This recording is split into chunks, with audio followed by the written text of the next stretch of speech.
Hola, queridos y queridas amigas, bienvenidos, bienvenidas a la Acrópolis, a este programa de entrevistas en la Acrópolis, donde tocamos temas de filosofía y de todos los temas relacionados con esta. Además, hoy tenemos la gran oportunidad y el privilegio de hablar con Fátima Gordillo. Ella es periodista, es profesora de filosofía comparada de Oriente y Occidente en la Escuela de Filosofía Nueva Acrópolis. Ella está en Madrid viviendo y es la subdirectora de la revista Esfinge Digital de Nueva Acrópolis. Fátima ha publicado infinidad de artículos y entrevistas muy interesantes que las podéis consultar en la revista Esfinge, y además es autora de un recién publicado libro, un ensayo sobre las palabras, que se llama así, que es una preciosidad. Y en esta ocasión, pues la hemos invitado para que nos hable sobre este tema tan interesante, la filosofía y el poder de de las palabras. Bienvenida, Fátima. Gracias por venir. Muchísimas gracias, Héctor, por invitarme. Pues queríamos empezar por preguntarte sobre qué te inspiró a escribir este ensayo sobre las palabras y qué mensaje principal esperas transmitir a través de tu libro. Pues digamos que el interés ha sido algo que me ha acompañado durante casi toda mi vida, porque desde muy pequeña, pues siempre tenía esa idea recurrente de si no pensáramos, podríamos hablar, si no hablásemos, si no tuviésemos lenguaje, podríamos pensar, porque fue algo que también muy sorprendente cuando era pequeña el darme cuenta de que cuando pensaba usaba mi idioma, quizá de una forma no literal, pero yo estaba pensando en mi idioma y eso me llevaba a preguntarme, si no tuviera idioma, ¿cómo pensaría o pensaría? Digamos que esas cosas te acompañan y te generan curiosidad y a lo largo de muchos años he leído mucho sobre el tema, he recopilado muchos artículos y bueno, pues sucedió que durante la pandemia, con esa inesperada situación de confinamiento, no tenía, digamos, otra opción que estar de alguna manera parada y tuve al mismo tiempo la oportunidad de encontrar el tiempo que no había tenido antes. Y fue poner por escrito todo lo que ya estaba cocinándose y preparándose desde hacía muchísimo tiempo. O sea que fue prácticamente sacarlo en poco más de 2 meses de golpe, porque ya llevaba un proceso de reflexión muchísimo anterior y muchísimo más extenso. Y fue un poco así. Qué ¿Qué querría bueno. transmitir con Sí. ello? Pues básicamente el poder plantearle a la gente que lo lea lo curioso del pensamiento humano y de todo lo que conlleva en el ser humano y para el ser humano el ser humano, que es algo que quizá no terminamos de entender en toda su dimensión. Existe esa corriente o esa línea de pensamiento en la que se dice que el ser humano es un animal superior, pero eso de alguna forma nos hace vernos como animales. Y eso condiciona también nuestra forma de relacionarnos con nosotros mismos. Pero ¿y si a través de todo este estudio del pensamiento, del lenguaje, de lo que nos hace humanos, descubrimos que somos otra cosa, diferente? Y eso nos situaría en una posición también distinta respecto a nosotros mismos y a todo lo demás. Quizá esa reflexión es la que me gustaría que la gente se llevara. Qué bueno, Fátima. Y en tus estudios de filosofía oriental y occidental, de hecho, creo que hay un montón de escuelas de filosofía, por ejemplo, en Oriente, que no consideran al ser humano como un animal, sino que lo consideran más bien otra cosa, ¿no? Es tu libro hacia lo que apunta, hacia otra cosa, que sería el ser humano como mente, conciencia, espíritu, que tiene un cuerpo animal o una parte animal, pero ¿qué otra cosa sería el ser humano? En principio he intentado no orientarlo, sino de alguna forma poner sobre la mesa mm, todos esos descubrimientos que hay en la actualidad antiguas corrientes que han ido, digamos, cambiando de forma de pensar con los nuevos descubrimientos científicos y que realmente lo que están haciendo es apuntar precisamente en esa dirección que comenta, de que el ser humano podría ser otra cosa diferente. O sea, si nos planteamos el sentido de la evolución, no como, no solamente en lo físico, sino también en una forma un poquito más elevada, quizás, pues sí, el ser humano sea una evolución de los animales de los vegetales de lo que venga antes, pero quizá tampoco termine en el ser humano, sino que haya más cosas hacia las que avanzar y a las que podamos aproximarnos. Es muy difícil, digamos, hacer una descripción con este breve tiempo de lo que podría ser en esa visión oriental el ser humano, pero sí, desde ese punto de vista no seríamos una, digamos, una evolución biológica solamente. Y es en eso que no es lo puramente biológico en lo que reside el gran interés de la filosofía y del ser humano. Creo que habría para 2, 3 o 100 libros solamente sobre ese tema. Claro. ¿Y cómo ves la relación entre la filosofía y el lenguaje? ¿Qué papel Uf, juegan las palabras en el desarrollo del pensamiento filosófico? bueno, yo creo que no podríamos hacer filosofía sin lenguaje, porque, pero tampoco existiría el lenguaje sin filosofía. ¿Cómo decirlo? En todas estas líneas que hay de investigación acerca de lo que es el lenguaje y lo que son las funciones cognitivas superiores del ser humano, hay algo muy interesante que apunta a que la conciencia, esa gran desconocida que surge en el ser humano y que realmente no se sabe ni por qué, ni cómo, ni para qué, no está definido, es un gran misterio, pero lo tenemos y es diferente y es único.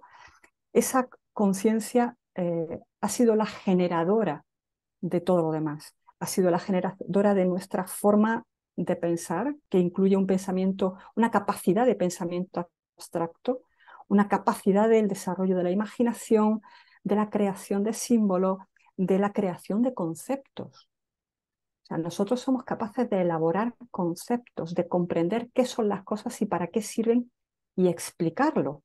Entonces, el poder como seres humanos, con esa conciencia, contemplar el infinito, contemplar el cielo, contemplar la vida, contemplar la muerte y poder reflexionar sobre ello y usar el lenguaje para explicarlo, para transmitirlo, para simbolizarlo incluso, es algo que solamente parte de nosotros. Entonces, el ser humano con esa conciencia misteriosa observa la vida, reflexiona sobre ella, se hace preguntas y trata de hallar respuestas. Y eso es filosofía. Entonces, no puede haber conciencia sin filosofía ni filosofía sin conciencia, y eso es algo que confluye en el ser humano de una manera extraordinaria, es inherente. No hay ser humano que no sea filósofo en algún momento de su vida. Qué maravilloso, Fátima. Así es, tal como decía Aristóteles. Y también es muy curioso porque la ciencia actual se sigue planteando qué es la conciencia, ¿no? Ayer domingo estabas leyendo, escuchando y no dejan de salir noticias y, digamos, investigaciones que se plantean dónde está la conciencia, cómo es, cómo funciona, por qué surge. Algunas investigaciones apuntan a que la conciencia es no local, es decir, que no está en el tiempo y en el espacio, lo cual es Ujú. un misterio y entronca con la física cuántica y en definitiva sigue siendo un gran misterio para las neurociencias y para la psicología contemporánea. Y yo te quería preguntar, pues, ¿de qué manera crees que las palabras y el lenguaje han influido en la formación y evolución de las culturas? Un poco también recordando a esa niña que tú eras, como tú nos has dicho, ¿no? Que se planteaba esa niña pequeña, si yo hablara en otro idioma, pensaría de otra manera, o si yo no pensara, podría hablar. O sea, qué interesante eso que nos has contado, porque de alguna manera todos los niños y niñas somos filósofos, como tú has dicho, y en la medida en la que hay una conciencia que se va despertando y se va dando cuenta de sí misma, comienzan todas estas reflexiones filosóficas. Pero a nivel cultural, la pregunta es esto, ¿no? ¿Cómo crees que ha influenciado en cada cultura su propio lenguaje, su propia palabra, en su forma cultural y en su evolución cultural? Está bastante estudiado últimamente, afortunadamente también, que, que el lenguaje, el idioma de cada pueblo también modela de alguna forma su pensamiento, pero también que ocurre al revés, o sea, la forma de pensar de un pueblo es la que ha modelado también su lenguaje. Es algo que no está tan vivo que no podemos decir que parte de un único lugar, sino que continuamente se retroalimenta. Y forma parte también de algo muy, muy bonito, que es la búsqueda de la identidad del ser humano. Culturalmente, nosotros nos identificamos, eh, es decir, existe pues una cultura de un pueblo determinado que está constituida por distintos símbolos, por distintos elementos, tradiciones, vestimentas, costumbres, y el lenguaje es una de las cosas propias de cada uno de los pueblos por el idioma. Luego, en cada pequeña región tienes variedades que también ayudan a conformar la identidad de lugares concretos. Es bonito en ese sentido. Entonces, eh, culturalmente el idioma nos identifica con un grupo humano. ¿Qué ocurre? Que también podemos ir mucho más allá de esa particularidad de cada idioma, de cada pequeña cultura, de cada pequeño mito, porque en el momento en que profundizamos, vamos un poco más allá de las diferencias con las que nos identificamos, podemos llegar a las cosas comunes que nos identifican como humanidad. Entonces pasamos de fijarnos en las pequeñas cositas, en las pequeñas diferencias, para ir a un concepto mucho mayor que creo que al final es la gran búsqueda que todos tenemos delante, que es aquello que compartimos como seres humanos.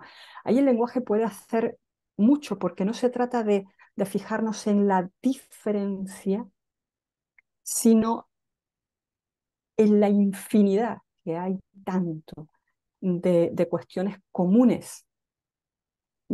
A mí me ha llamado mucho la atención y lo pongo en el libro, el cómo, por ejemplo, tenemos en la historia distintos elementos simbólicos, ¿no? Para referirse a palabras. Por ejemplo, me llamaba muchísimo la atención que en el antiguo Egipto la palabra o el jeroglífico para definir el amor es un arado, es un azadón, o sea, es un elemento para trabajar la tierra. Dice, un arado, una cosa para escarbar la tierra. ¿Pero por qué? Porque el concepto que ellos elaboran, y eso es algo que sí compartimos, aunque lo representen de manera diferente, el concepto lo compartimos. El amor es algo que precisa trabajo, no es algo que solamente surge, sino que para mantenerlo y hacerlo duradero, lo tienes que trabajar igual que se trabaja la tierra y la tienes que cuidar igual que los frutos de la tierra. Entonces esa idea, aunque la palabra sea diferente y hoy no utilicemos un arado para representar el amor, esa idea la compartimos. Entonces, esa, digamos que es la parte mágica que sí que nos puede reunir como personas. Y es una de las cosas que realmente en la Escuela de Filosofía de Nueva Acrópolis se busca por encima de todas las cosas. Cuando se habla en uno de los principios de la fraternidad, del estudio comparado, del poder relacionar unos elementos con otros, no se está haciendo solamente por una ansiedad intelectual de conocimiento, sino para encontrar esos puntos comunes que tienen todos los seres humanos y que ahora que todo está, parece que como enfocado en buscar la diferencia, el matiz por el que somos todos distintos y encontramos tantas formas para sentirnos separados unos de otros y rechazarnos unos a otros por esas diferencias, encontrar los puntos humanos de comunicación es vital. Y el que esta escuela lo esté haciendo creo que es una tarea importantísima para poder transmitir también a los demás.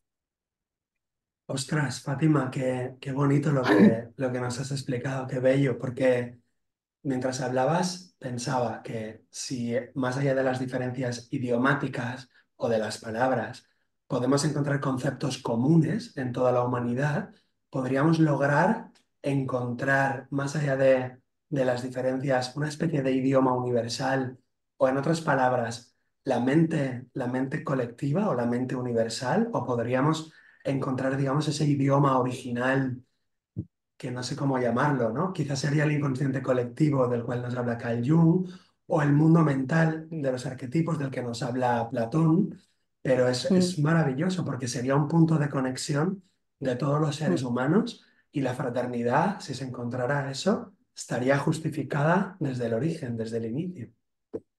Fíjate que Platón decía, porque él hablaba mucho de la definición, de la etimología de las palabras, y decía que las palabras tenían un sentido, que eran esas palabras, sino otras, por un motivo. Pero también decía, hay que reconocer que no todos hablamos el mismo idioma. Entonces él decía algo muy, muy importante. Dice, lo importante es reconocer que no es en los nombres, sino en las cosas mismas donde es preciso buscar y estudiar las cosas. O sea, es en la esencia. ¿Qué es lo que todos compartimos como seres humanos? Muchísimas cosas. Pero si, aunque va a quedar muy cursi lo que voy a decir, va a quedar cursi, pero a más no poder, pero es una realidad, a poco que pensemos en ella, es una realidad. El idioma que todos compartimos es el del corazón, porque todos amamos y queremos ser amados. Todos buscamos ese punto en el que podemos sentir una conexión con alguien y que alguien está conectado a nosotros. Somos sociales hasta puntos que no somos capaces de reconocer. Necesitamos al otro porque crecemos como personas solo porque estamos con otro. Si yo digo, soy generosa, ¿por qué lo sé? Porque comparto con otros. Soy valiente, ¿por qué lo sé? Porque en una situación en la que he estado con otros seres, me he comportado de forma valiente. Yo en mi casa sola, dentro de mi habitación, puedo ser lo que quiera o pensarlo, pero yo crezco y me desarrollo como ser humano y aprendo como ser humano con otros seres humanos. Entonces, ese lenguaje universal, como digo, aunque suene cursi, es el del corazón, es el de querernos de verdad y querer que nos quieran también, necesariamente, es sentirnos unidos a los otros seres. Si hay que buscar un idioma por encima de cualquier diferenciación lingüística, tiene que ser el de poder hablarnos de corazón, de lo que sentimos realmente. Y al final, mira, hay muchas entrevistas que por el trabajo me ha tocado hacer a gente que estudia lingüistas, arqueólogos, paleontólogos. Al final, todos llegaban a una misma conclusión. El ser humano no es tan diferente. El ser humano de la antigüedad no es tan diferente del actual. Le dolían las mismas cosas, buscaba seguridad, buscaba familia, buscaba tener una cohesión social, una estabilidad en su vida, poder desarrollarse dentro de un grupo humano. No somos tan diferentes. Estoy Y seguro, ahí es donde, sí, sí, ahí es donde tenemos que tirar. Sí. estoy seguro, Fátima, de lo que dices y por los estudios de antropología, los antropólogos también llegan a esas conclusiones que en tribus tan diferentes, incluso tribus, digamos, no contactadas, ¿no? Del Amazonas o de otros lugares, y sin embargo el idioma del corazón es compartido por toda la humanidad. Y por muy cursi que suene, fíjate que también las neurociencias te van dando la razón, porque hablan de las neuronas del corazón, de la inteligencia cardíaca, etcétera, etcétera. Con lo cual, creo que ahí hay una especie de secreto que tú estás Mm, trabajando con tu ensayo sobre las palabras, pero que de alguna manera la humanidad no lo ha conquistado todavía. Es decir, la humanidad no ha logrado todavía una civilización en el planeta Tierra donde todos hablemos ese mismo idioma y haya una especie de comunicación y de respeto, digamos, de Mm, todas las culturas, ¿no? Esa es la siguiente pregunta que te quería hacer. Llevando el tema a la actualidad, hoy en día nos enfrentamos a grandes conflictos de grupos humanos, de identidades, de, bueno, guerras que tenemos por todo el planeta y muchas veces son conflictos de comunicación. ¿Cómo podríamos mm. hacer para superar los conflictos de comunicación a través de un uso consciente del lenguaje o del metalenguaje en este caso? Es una pregunta muy difícil. No, no, siendo totalmente sincera, te diría, no lo sé, pero sí que pienso que podemos extrapolar, digamos, ese gran escenario que es el mundo a quizá lo que hacemos en nuestro entorno cercano. Lo primero que hacemos en nuestro entorno cercano cuando de verdad queremos comunicarnos con alguien es primero desearlo, tener el deseo y la voluntad real de querer entrar en contacto con el otro y que el otro entre en contacto conmigo, no imponer, sino comunicarnos. Lo primero que es, yo quiero hacerlo, quiero conseguirlo.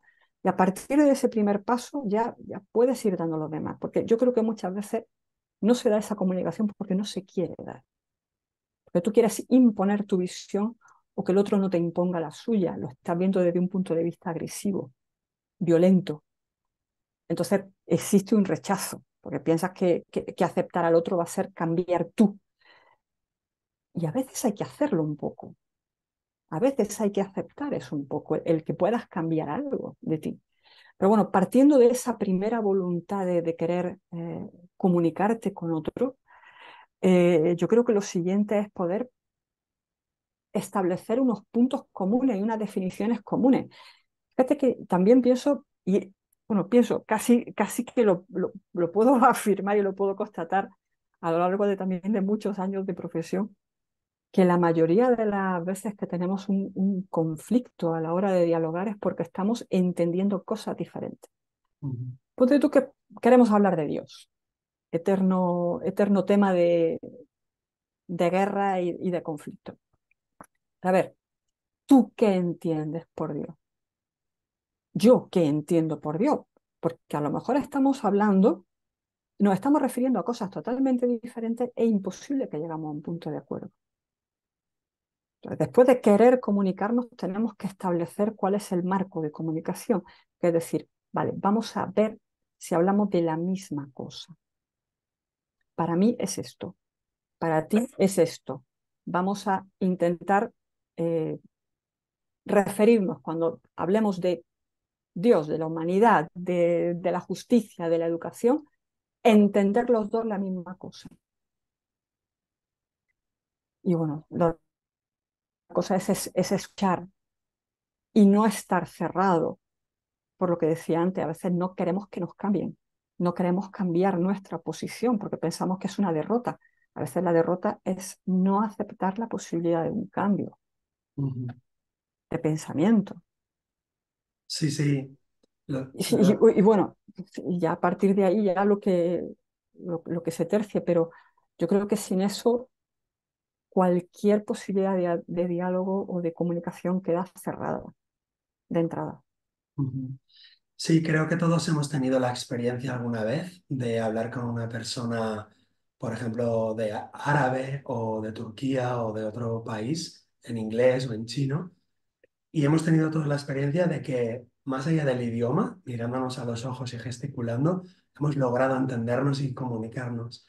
Y a veces es una maravilla, es fascinante como uno dice, ostras, nos hemos entendido y no conozco su idioma, el noruego, y él no conoce el mío, pero nos hemos comunicado y hemos logrado llegar a un entendimiento. O sea que lo primero sería esa voluntad de comunicarse. Y Pues, luego, eso demuestra que no son solamente las palabras lo que tú estás claro, diciendo. No es solamente eso, es que primero parte del deseo, del corazón, ujú, lo primero, claro. primerísimo. En algunos estudios leí que además en la comunicación no verbal, o sea, creo que decían algo así como que el 70% es comunicación no verbal, tono de voz, gesticulación, mirada, forma de la boca, todo, ¿no? Y solamente un 20% eran las palabras o el lenguaje en sí, ¿no? Pero te quería preguntar, yendo un poco a un tema que nos preocupa a todos, que en la época actual hay tanta ansiedad, depresión, hay tanta, digamos, enfermedad y suicidios incluso de los cuales no se habla. Quería hablar y preguntarte cómo influyen las palabras en nuestro mundo emocional y cómo podríamos utilizar las palabras para fomentar una comunicación más empática y más constructiva. No solo entre personas, comunicación interpersonal, sino en lo que ahora se va hablando más, ¿no? La comunicación intrapersonal. Yo soy terapeuta transpersonal en mi profesión y también observo mucho eso, ¿no? En mis pacientes o clientes, cómo la forma que tenemos de hablarnos de nosotros mismos, pues genera incluso enfermedades físicas, o sea que tiene una importancia muy grande. Hay una posibilidad de utilizar las palabras y que de alguna manera influyan positivamente o mejoren nuestro mundo emocional. Mm. Me pillas un poco fuera de juego con esa pregunta porque realmente en temas de salud eh, no sabría darte una respuesta, digamos, muy concreta porque no lo sé. Sí es cierto lo que tú comentas de que en nuestro entorno es muy difícil que no conozcamos a alguien que ha pasado por, o que pasa por una depresión, por una situación de tristeza profunda, de angustia, de soledad incluso.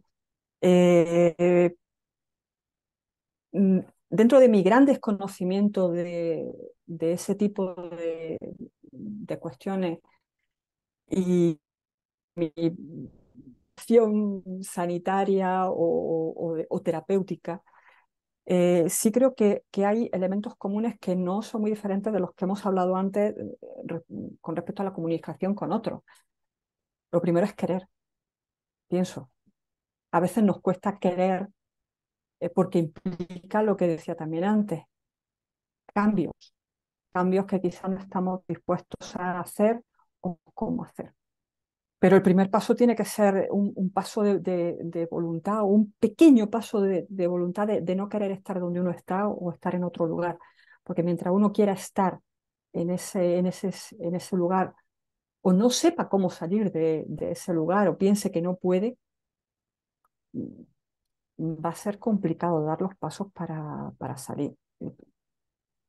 Ujú, Son cosas, como te digo, es muy difícil ya que alguien no conozca en un entorno cercano. Yo conozco ese entorno cercano y a veces la situación es dura porque hay una imposibilidad desde fuera para llegar a la otra persona, porque dentro de esa persona ya hay todo un, un entorno muy oscuro, muy difícil al que poder acceder.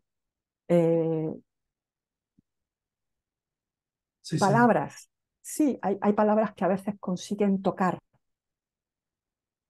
pero al final tienes que hablar de corazón a corazón y no sé hasta qué punto es es una solución que pueda servir para todos. Que, creo que seguramente cada persona es diferente, lo que le digas o lo que le pueda tocar va a ser diferente, el apoyo que tiene que tener de su familia, de sus amigos, también va a ser distinto.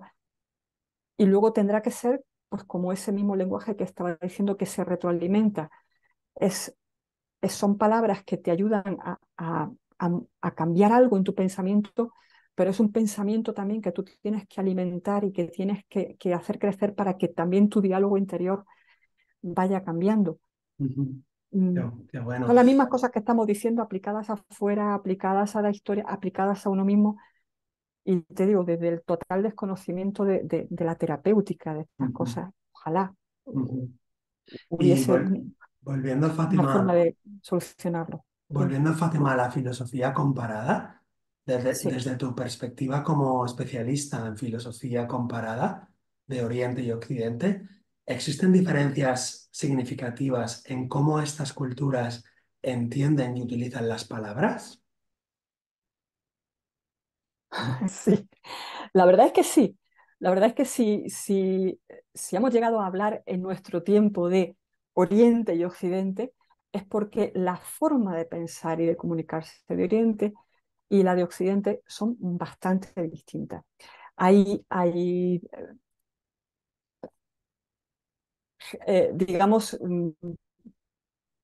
personas que se han educado, eh, nutrido también universitariamente en cuanto a su formación como científico en Oriente, pero que como están familiarizados con doctrinas orientales que hablan de la unicidad, que hablan de esas leyes universales, del mentalismo, de la polaridad, etcétera, hay cosas que las llegan a entender con mucha más facilidad que, por Ujú, ejemplo, en Occidente, donde hemos sido mucho más rígidos a la hora de aceptar o eliminar incluso algunos conceptos porque estaban vinculados a lo religioso. Como ujú, estaban vinculados a lo religioso, la ciencia los ha separado, y al revés, las cosas que estaban vinculadas a lo científico, la religión lo ha separado, y como formas muy compartimentadas de pensar que excluyen continuamente otras opciones. Eso se da bastante más en Occidente que en Oriente, de momento, aunque ya todo tiende a globalizarse, y esta forma de pensar, igual las orientales están empezando a cambiar, la occidental y la occidental, la oriental. Sí son formas distintas. Algunas veces cuando explicamos en las clases de filosofía de la escuela de Nueva Acrópolis conceptos orientales, en Occidente son muy difíciles de comprender. ujú, O sea, no terminan de entenderse totalmente. Se entienden desde un punto de vista mucho más materialista en general, ujú. porque nuestra visión del mundo en los últimos decenios ha sido muy materialista, Sí, cada vez más, ujú, que va cambiando un poco. sí, Y bueno, no he crecido en la cultura oriental, no me atrevería a aseverar un forma de pensar oriental porque también hay una variedad infinita, pero es bastante distinta. En cuanto a conceptos abstractos, es bastante diferente de la nuestra. sí. Ayer estaba leyendo el Bhagavad Gita, por ejemplo, y decía una nota a pie de página que la palabra dharma, que en la India en sánscrito significa ley, pero dice que en realidad tiene 17 acepciones, o sea, 17 significados, con lo cual hay palabras y que remiten a conceptos y a realidades mentales súper profundas, complejas y maravillosas, y que necesitaríamos muchas, muchas palabras en nuestro idioma para coger todo el concepto completo, ¿no? Sí, Y poderlo entender. Y claro, porque en nuestro idioma no existen esas palabras. O sea, existe la palabra ley, pero no existe la palabra eh, que explica lo que es el Dharma. Ese ujú, concepto está claro con una sola palabra en Oriente, pero pues nosotros tenemos que desarrollar libros enteros para poder explicarla. claro, sí, Tienes sí. razón, sí, sí. Lo cual nos lleva también al uso de las palabras y el poder, cómo el poder utiliza las palabras, ¿no? Aquí entramos en un tema súper polémico que también ha habido muchos filósofos contemporáneos, como por ejemplo, pues no sé, Foucault y otros contemporáneos, de los cuales ellos han estudiado mucho la filosofía del lenguaje y todo esto, pero sin entrar en profundidades y muy específicas, mi pregunta para ti sería, ¿qué papel juegan las palabras en el ejercicio del poder y la influencia social? ¿Y cómo podríamos ser más críticos o más conscientes en el uso de las palabras en los medios y en la política? Creo que voy a empezar por la última pregunta, por la última cuestión. ¿Cómo podríamos ser más críticos? Eh, Primero, haciendo el esfuerzo de ser más críticos. Es que, igual que decíamos antes, primero hay que querer. En general vivimos muy cómodamente y buscamos la comodidad, porque también es algo que también nos han vendido un poco. El tema de estar bien, de que estar bien es estar tranquilo sin que nadie me perturbe, nadie me incomode, nadie me inquiete, nadie me saque de mi pequeño mundo tranquilo y perfecto. Eso no existe. Eso, para empezar, no existe, y el que vive así vive engañado, porque Ujú, no va a poder mantener ese estado jamás. ujú, Eso es imposible. pero vivimos con esa idea de la comodidad. Entonces, para poder ser más críticos, tendríamos lo primero que cuestionarnos continuamente qué es lo que nos están diciendo, qué quiere decir, si lo que nos están diciendo es cierto, investigarlo. Y sobre todo, y ahora vamos quizá a la parte primera de la cuestión que me hacía, Ujú, comprender cuál es el sentido real de las palabras que están usando conmigo. Eh, Eso merecería un estudio aparte y sé que hay autores que lo han hecho, pero por ejemplo, eh, se habla muchísimo de educación, se habla muchísimo de justicia, se habla infinitamente de libertad. ujú, Esas palabras están en todos los debates, bueno, sobre todo libertad. ujú, Yo creo que no hay nadie que no use esa palabra de una u otra forma, está en todos los medios, está continuamente usándose en boca de todo el mundo en los anuncios publicitarios para relacionarlo con colonias, en los debates políticos. Ahora, tú pregúntale a alguien, pídele a alguien que te defina qué es la libertad, o que te defina qué es la justicia, que te defina qué es la educación. Y muy raramente vas a encontrar a alguien que te lo sepa definir. Estamos utilizando conceptos, estamos utilizando palabras que no sabemos lo que significan. ujú, Y si supiésemos definirlo, nos encontraríamos con que la forma en la que lo está usando otro es de otra manera. En realidad, lo que están usando los medios, los políticos en general, o sea, estoy hablando de un ujú, uso general, es la evocación de una idea, la evocación de una idea, de una sensación ujú. que te provoca esa palabra, pero no tienes ni idea de lo que te están diciendo ni de lo que es realmente. Claro, es un poco Entonces debemos, supersticioso, ¿no? Un poco supersticioso, un pero poco... es que, Ujú, pero es que mira, siendo realistas, todos, de una forma u otra, usamos el lenguaje para intentar conseguir algo del otro. Tú acuérdate de tu mamá, yo me acuerdo de la mía, sí, sí, sí. de cómo usaba las palabras para incitarnos o movernos a hacer determinadas cosas. Sí, sí. Vamos a decir, ¿eso es manipulación? Bueno, pues de alguna manera sí, quería que hiciésemos algo y nos decía lo que nos tuviese que decir o nos engañaba si nos tenía que engañar para que lo hiciéramos. Ujú, Eso es una forma de usar el lenguaje que todo el mundo alguna vez hemos hecho o hacemos. ujú, ¿Hay mala intención en ello? Pues a veces no hay mala intención. Lo que queremos es conseguir que la otra persona haga algo que pensamos que es bueno para ella. Pero luego están los usos egoístas, terriblemente egoístas, en los que quieres que otras personas hagan algo que es bueno para ti. Entonces intentan manipular las voluntades de otras personas para conseguir tú un provecho de esas personas.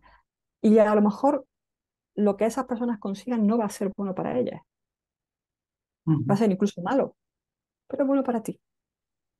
Y o no le va a suponer nada, pero tú estás usando el lenguaje para vender. Está súper estudiado. Yo sé que me van a crucificar, pero es la realidad. Es lo que se usa en marketing. sí. Se usa la psicología, se usa el lenguaje, se usan las ideas, se usan las emociones y, y se usa un conjunto de todo ello para provocar en la gente que ve esos anuncios el deseo de comprar algo, de adquirir algo, que a Ujú, veces no va a ser ni bueno ni malo y a veces incluso directamente puede ser negativo para esas personas. Pero el que lo quiere vender quiere ganar dinero o quiere conseguir votos o quiere conseguir algo, pues no tiene ningún escrúpulo en usarlo. ¿Es malo el lenguaje por eso? No, no es una cuestión de que el lenguaje sea malo, es una cuestión de que las personas que lo usan tienen un código moral o no lo tienen. ujú, Y eso también es algo que hay que aprender a diferenciar, porque somos una sociedad muy tendente a castigar la herramienta, a poner la culpa en la herramienta y no en quien hay que ponerlo, que es en la intención de las personas. ujú. Eso, estamos viendo mucho eso de que eh, se prohíbe el elemento Sí, pero no se pone el acento en la educación de la gente claro, para que sepa sería como matar al mensajero o culpar al idioma o culpar a las palabras del problema del mal uso, pero estamos matando al mensajero, estamos matando o culpando a la herramienta y no a la conducta que es la que hay que corregir o rectificar. ¿Se exactamente. entiendo? Yo Sí. me voy a meter ahora en camisa de once varas con Ujú. lo del lenguaje inclusivo, pero, Exacto. pero a ver, no me parece ni bien ni mal. En realidad, el lenguaje es algo vivo que va cambiando. Lo que no comparto es que el lenguaje vaya a cambiar nada per se. Claro. Si tú no acompañas un cambio de lenguaje con un proceso educativo, y no hablo solamente de los colegios, hablo de cualquier persona que influya en la formación de un niño, de educarlos para que respeten a todo el mundo sin burlarse de las diferencias de otros. Si tú no educas a la gente en el respeto, da igual que les enseñes todos los pronombres del mundo, que te inventes todos los pronombres del mundo, es que da igual. Es que el fondo es el respeto, no el lenguaje. Que luego ese respeto genera un lenguaje que se considera más respetuoso, estupendo. Es que me da igual. Ujú. Sí, Pero si sí. tú no pones el grueso de todo el esfuerzo, no en cambiar el diccionario, sino en cambiar la forma de las personas de respetar a otros, de respetarte de verdad, no porque la ley lo dice, no porque te van a multar, no porque te van a meter en la cárcel o te va... No, porque de verdad la respetes, porque sientas ese respeto por otro ser humano, da igual cuántos pronombres usemos. Sí, Eh, entiendo. en mi opinión, ¿vale? Lo Sí, sí, digo. sí. Ya que estamos en la actualidad, Fátima, ya para terminar, quería preguntarte cuál es tu visión sobre el futuro del lenguaje. Esto es un poco, también podemos hacer historia ficción, ¿no? Porque hay muchas novelas de ciencia ficción que hablan del lenguaje, de la evolución del lenguaje. Es muy interesante todo esto. Y el tema de la comunicación en la era digital, ¿no? ¿Qué está pasando en la era digital? ¿Qué esperanzas y qué preocupaciones tienes al respecto? Bueno, la historia siempre es una grandísima maestra y nos enseña que el lenguaje, que es parte de la expresión de las personas, ha cambiado y por lo tanto seguirá cambiando. Eso es lo esperable y es parte de la vida. No creo que sea bueno aferrarse eh, denodadamente a mantener unas palabras u otras. Sí es bueno mm, conservar las ideas que están detrás de las palabras. O sea, una palabra puede adaptarse, puede cambiar, van apareciendo palabras nuevas. Eh, eso es normal, eso es parte de la vida, parte de la evolución del mismo lenguaje. En esencia, eh, hay palabras que no van a cambiar nunca, porque lo que hacemos es seguir reutilizando, digamos, la misma raíz lingüística, la vamos adaptando un poco, pero tú sabes que hay palabras que tienen una raíz indoeuropea que es antiquísima y las seguimos usando. Ujú, O sea, que tiene un origen antiguo y seguimos usando eh, esas mismas raíces para conformar nuevas palabras. Decimos, oye, hemos inventado una palabra nueva. Sí, pero estamos usando raíces que tienen miles de años. El lenguaje podrá cambiar y cambiará seguramente en función también de un poco de la evolución que el mismo ser humano vaya teniendo. Realmente ahora mi esperanza y mi deseo con respecto al tema del lenguaje está más en que realmente seamos capaces de recuperar el sentido de las palabras que han perdido su sentido. O sea, ahora mismo estamos viviendo en un mundo de palabras muy vacías y utilizamos muy alegremente palabras que no significan nada. Y además casi como que hablamos con el deseo de no comprometernos, de que suenen a algo ambiguo, de que no haya claridad, de que yo no me pueda pillar los dedos con nada de lo que digo, que el otro haya interpretado algo que sea distinto. Y me da un poco igual. Me da un poco igual que el otro piense algo diferente de lo que yo acabo de decir, porque no quiero tampoco ser claro, no quiero definirme Ujú, eh, eh, con respecto a lo que estoy diciendo. Y creo que eso también nos convierte en personas sin claridad hacia nosotras mismas.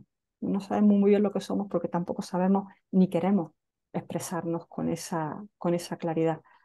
Entonces, poder recuperar las palabras con su sentido y usarlas correctamente. Correctamente no me refiero a gramaticalmente correcta, ujú, sino decir que si yo hablo de que algo es justo o injusto, no lo estoy usando desde un punto de vista subjetivo de justo para mí, injusto para mí, me ha gustado o no me ha gustado, sino porque estoy refiriéndome a algo que es realmente correcto, bueno, verdadero en el sentido platónico.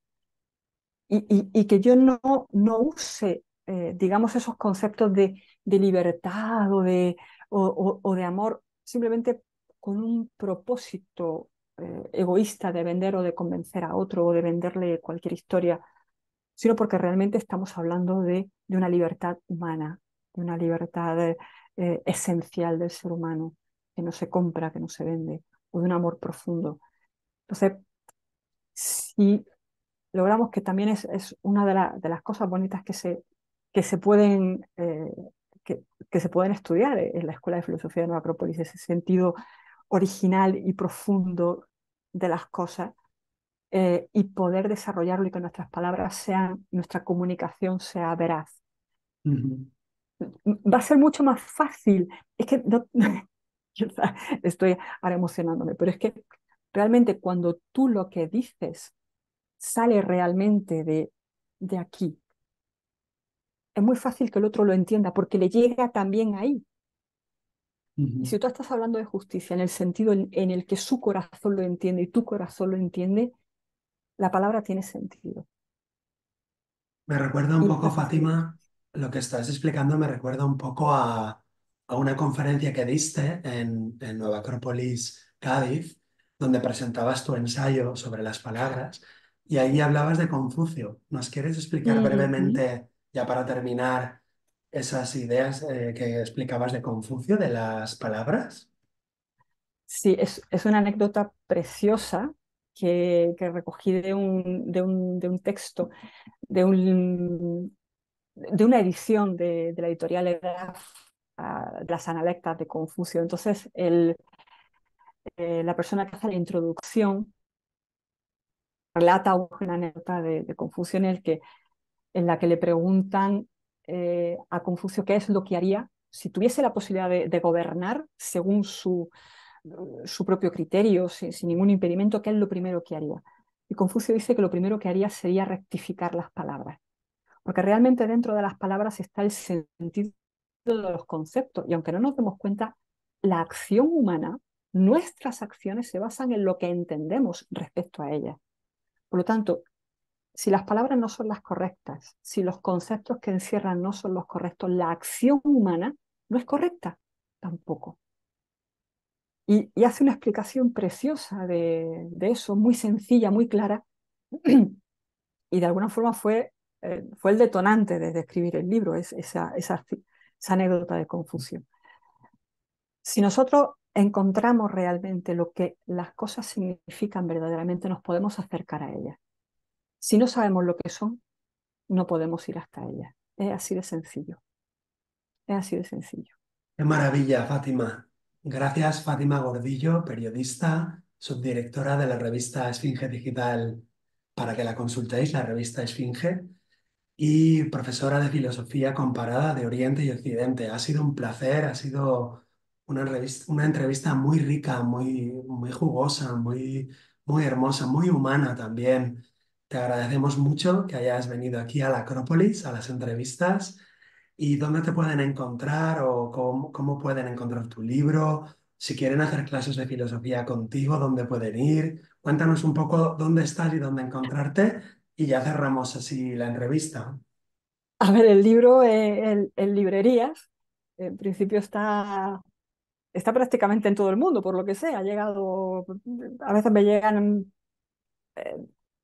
en búsqueda me llega que está en Australia, que está en Japón, que en principio en cualquier librería se puede encontrar. Y yo doy clases fundamentalmente en la sede de Nueva Acrópolis en Madrid Central. Entonces, a ver, hay, hay profesores también muy buenos, no solamente yo.